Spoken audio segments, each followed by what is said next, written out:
Welcome to Seville, specifically welcome to the Monte Blanco race circuit, a place we are very accustomed to lately, having tested the Ferrari 296 GTB and Audi R8 GT on this very race circuit. But today, we find ourselves about to go hands-on with something even more powerful and even quicker than either of those two. It is, of course, the brand new Porsche Taycan Turbo GT.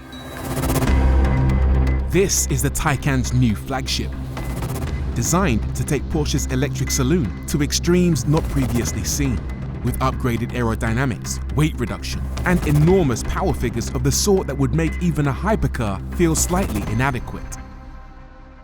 So, listen to this. This car has, wait for it, 1,100 horsepower and 1,340 Newton meters of torque. That's more than double the power you get in a 911 GT3 RS. And speaking of launch control, I suppose I better show you how fast it is. Be grateful, I am putting my body on the line here. Let's go! Oh! That's 60. Oh my goodness. The performance is absolutely nuts. It is just flying. The numbers on the dash don't even make sense. The Taycan Turbo GT is hands down the fastest accelerating Porsche of all time, reaching 0 to 62 in 2.2 seconds on road tyres without a 1-foot rollout. The Model S Plaid, for reference, will do it in 2.3, and what's more impressive is that it keeps pulling hard, reaching 125 miles an hour in 6.4 seconds, almost a full second quicker than a McLaren 750S. That is genuine supercar territory. I have driven some fast stuff in my life, but this is right up there, right up there. So how does Porsche actually achieve this level of performance? Well, not like its rivals at Tesla and Lucid by using 3 electric motors. The Taycan only needs 2. It uses the same front motor as the Turbo S, albeit with different power electronics to allow more energy to be released. The batteries are from the Turbo S2, but in this generation of Taycan, it now features a partly carbon fiber casing and optimized electronic hardware such as fuses to reduce weight.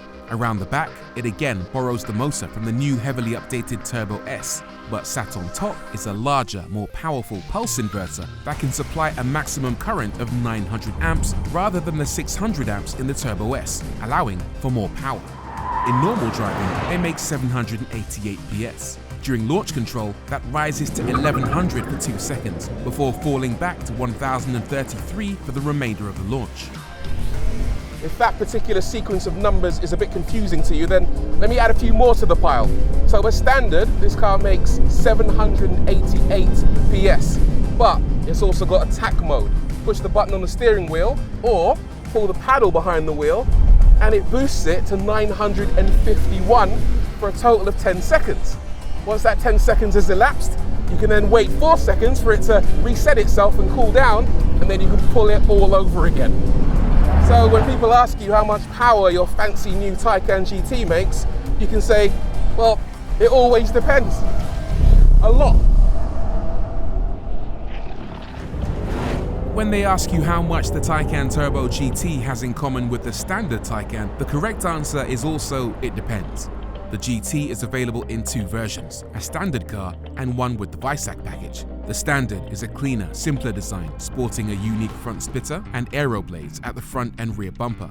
There are forged wheels with relief milled spokes, saving 10 kilograms, carbon ceramic brakes gripped by Victory Gold brake calipers that alone save 2.2 kilograms each, carbon B-pillars, and an integrated adaptive spoiler. Inside, there are bench seats at the rear and optional carbon fiber reinforced plastic buckets for those up front.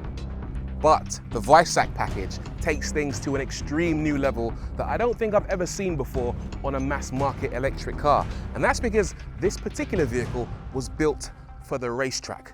As well as everything I've just mentioned on the standard Turbo GT, the Weissach package also includes this enormous fixed carbon rear wing that can generate 220 kilograms of downforce at the car's top speed of 189 miles an hour. It also has a bespoke steering wheel with attack mode paddles, carbon-backed bucket seats, and a host of other weight-saving measures that are very sophisticated, including the fact that Porsche have ripped out the back seats. What? There are other weight-saving measures too. It ditches the analog clock that usually sits on the dash, removes one of the two charging ports in favor of a single manually operating flap. It dispenses with the rear speakers, reduces the amount of sound insulation, and ditches the powered boot lid in favor of a manual one. In total, the standard Taycan Turbo GT saves 75 kilograms versus the Turbo S, with the Visac package saving a further 75 kilograms. Sounds good, right? Well, maybe not. Guess how much the new Taycan GT actually weighs? Wait for it, 2.2 tons. So it's still a bit of an elephant. But guess what? It doesn't actually feel like one. It feels, and this is the best compliment I can pay it, like a Porsche. It's still got that amazing balance that you expect from the Taycan, just with a lot more power, and it's a lot more focused. There's a tremendous amount of grip, and the acceleration out of the corners is just, I think ludicrous is the correct word, but Porsche probably won't forgive me for using that term. Some people might call it acceleration. I think it's better described as teleportation. It is nuts. 145, 163, 180, 200, 210, 220, 230, 240, 250 kph on the brakes. Scary quick, scary quick.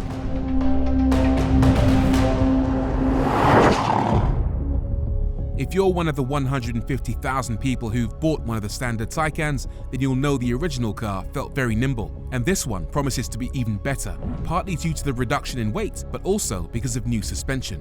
Porsche Active Ride, an option on standard Taycan cars, is fitted as standard to the GT, and it's fantastic at soaking up big hits from potholes or curbs on the racetrack. But where it really comes into its own is in keeping the car absolutely planted through those corners. There's absolutely no pitch, no roll. Porsche says it actually acts a bit like a helicopter. So as you brake, the car leans backwards, and as you accelerate, it leans forward to counteract the gravitational forces acting against it. The suspension even lets the car lean left and right into corners as you turn. One of the best ways we can demonstrate that is with a set of cones on the main straight here. So I'll just slow it down ever so slightly and just try and weave my way through. And as you can see, the car just stays incredibly flat throughout the whole thing. The composure is nuts. It's still playful, but the way it's just locked down is seriously impressive. The main benefit seems to be that the car maintains a consistent contact patch from the tyres, which obviously benefits braking, turning and acceleration. On the subject of tyres, it uses a choice of bespoke Pirelli P0 road tyres or a set of P0 RS on the Weissach package. The latter handles the car's weight well, reducing understeer and helping you carry a much higher minimum speed through corners. But this being an 1100 PS Hyper EV, it's very easy to disrupt that contact patch if you so choose.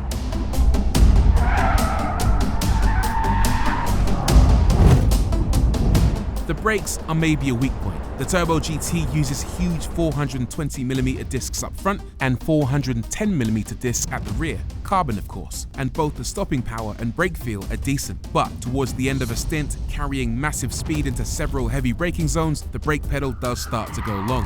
On the same subject, once your battery power goes south of 20%, power disappears quickly, but then you'd expect that. It's safe to say that the Taycan GT is one of the best, if not the best electric sports car on the market.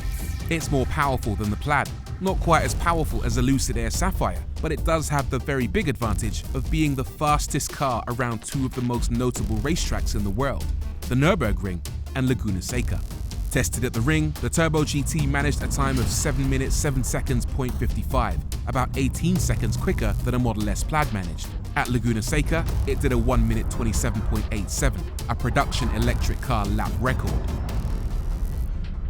Impressive stuff, but there are a few things that are worth noting. First of all, both these versions of the Taycan GT cost exactly the same, £186,000. But if you go for the car without the Weissach package, well then that just means you haven't bought the very best. If you're the kind of person that wants to spend that kind of money on the ultimate Taycan and you go for this, well, you might end up feeling slightly shortchanged.